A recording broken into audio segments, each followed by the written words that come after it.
প্রথম প্রশ্ন করার সঙ্গে সঙ্গে উত্তর দিয়ে দিল, কে মুরব্বী? এ যুবকটা কে? আবার প্রশ্ন করো, মান নাবিয়ুকা, তোমার নবীকে একজন ব্যক্তিকে সামনে দাঁড় করানো হবে, বলা হবে আতারিফু হাযার রাজুল, do you know this person, who is he? তুমি কি জানো ইনি কে? সবাই বলবে যারা মুত্তাকি, নামাজি, মুরব্বী, পর্দাশীল মা বোন, সে বলবে উনি হচ্ছেন আমাদের প্রিয় নবী, বিশ্বনবী মুহাম্মদ সাল্লাল্লাহু। এত আস্তে বললে যখন সাল্লাল্লাহু আলাইহি ওয়াসাল্লাম। তবে এই উত্তর সবাই করতে পারবে না, এই উত্তর সব মুরব্বী করতে পারবে না, এই উত্তর সব যুবক করতে পারবে না। চিল্লাই কোন ঠিক কিনা? শুধুমাত্র নবীর সুন্নাহের আশিক দাবি করলেই হবে না, কাজে কর্মে নবীর সুন্নাহকে ফলো করার দরকার আছে না নাই? কিছু কিছু লোক দেখবেন নামাজ কালাম কিছু পড়ে না, কয় আমি নবীর টাটকা আশিক। কথা কোন ঠিক কিনা? আমি বলবো যে ব্যক্তি 5 ওয়াক্ত নামাজ না পড়ে বলবে আমি নবীর আশিক, আমি বলবো তোমার মতো ভণ্ড বাটপার আল্লাহর জমিনে কেউ নাই। এত আস্তে বললেন, জোরে কোন ঠিক কিনা? আগে নামাজ, তারপরে নবীর আশিক। এখনকার যুব সমাজ দাঁড়িয়ে রাখতে চায় না, আছে না নাই? যুবক কথা কও, আছে না নাই? কিছু কিছু যুবক কয় হুজুর দাড়ি রাখলে মেয়েরা পছন্দ করে না, এরকম যুবক আছে না নাই? কথা বলবেন না, আছে না নাই? আচ্ছা আপনারা আমাকে জবাব দেন তো, আমি যে দাড়ি রাখছি আমারে দেখতে কি আনস্মার্ট লাগে নাকি স্মার্ট লাগে? অনেকে কয় নাই, জোরে কোন, আনস্মার্ট নাকি স্মার্ট? আমি কি খ্যাত নাকি আপডেট? আপডেট। কারণ নবীর সুন্নাহ যে ফলো করে সে কখনো আনস্মার্ট হতে পারে, কারণ আমার নবীর মতো সুন্দর ব্যক্তি পৃথিবীতে দ্বিতীয় কেউ আর হতে পারে।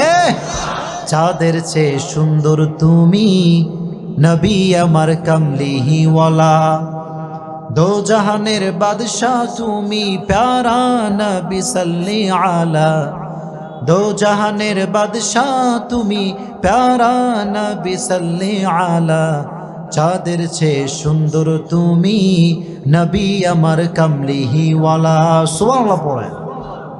এখন আপনারা জোরে করে বলবেন যদি কথা বুঝেন, আমার নবীর দাড়ি ছিল কি ছিল না? পেছনের ভাইরা কথা কন, ছিল কি ছিল না? আমার নবী কি আনস্মার্ট নাকি স্মার্ট? আনস্মার্ট নাকি স্মার্ট?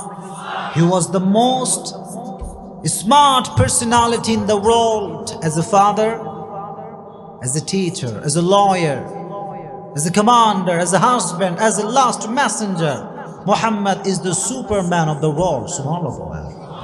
বাবা হিসেবে, নেতা হিসেবে, সমাজ সংস্কারক হিসেবে গোটা বিশ্বের জন্য আমার নবীকে সুপারম্যান করে পাঠিয়েছে একজন, তিনি কে? He was the superman. এজন্য যুবক তুমি অলওয়েজ মনে রাখবা, দাড়ি রেখে তোমাকে যদি কোনো মেয়ে পছন্দ না করে, আমি বলবো যুবক ওই মেয়ে তোমার বউ হওয়ার যোগ্যতা রাখে না। দাড়ি রেখে তোমাকে যেই মেয়ে পছন্দ করতে চায় না, আল্লাহর কসম ওই মেয়ে তোমার পরিবারের সদস্য হওয়ার যোগ্যতা রাখে না। 100%। এজন্য সেই মেয়েকে বিয়ে করবা যেই মেয়ে ইসলামকে ভালোবাসে। পারবা তো ইনশাআল্লাহ? যুবকরা জোরে কয় ইনশাআল্লাহ। আর যুবকদেরকে আমি বলি, যুবক দাড়ি রাখবা, একটা উপকার তুমি পাবা, দাড়ি রাখার পরে কে আপন কে পর তুমি একদিনে সব বুঝে যাবে। এটা সত্য কথা। আর দাড়ি রেখে তোমাকে সেই মেয়েই পছন্দ করবে যেই মেয়ে প্রকৃতপক্ষের দিনদার। আর দাড়ি রাখলে তোমার থেকে সেই মেয়ে দূরে যাবে যে ইসলামকে ভালোবাসে না। চিল্লাই কও ঠিক কিনা? যুবকরা সবাই দাড়ি রাখবা তো ইনশাআল্লাহ? রেজ ইউর হ্যান্ড, বলো হুজুর আজ থেকে আমি দাড়ি আর কাটবো না। এই যে হাত সবাই নাড়বেন, দাড়ি আর কাটবো না। আল্লাহ সবাইকে তৌফিক দান করুক, পড়ো না আমিন। দাড়ি রাখলে কেউ আনস্মার্ট হতে পারে না, এটা কি তোমরা বিশ্বাস করো? বিশ্বাস করো না এটা তোমরা? আনস্মার্ট হতে পারে কেউ দাড়ি রেখে? আচ্ছা, যে যুবকরা কয় যে হুজুর দাড়ি রাখলে মেয়েরা পছন্দ করবে না, বিয়ে করবে না, কি আমাদের হুজুরদের বিয়ে টিয়ে হয় না? কথায় কয় না, হয় কি হয় না? খবর নিয়ে দেখো তোমার চাইতে হুজুরের বউ অনেক বেশি সুন্দর। কথা কন ঠিক কিনা? দাড়ি রাখলে সুন্দর মেয়ে দিবে একজন।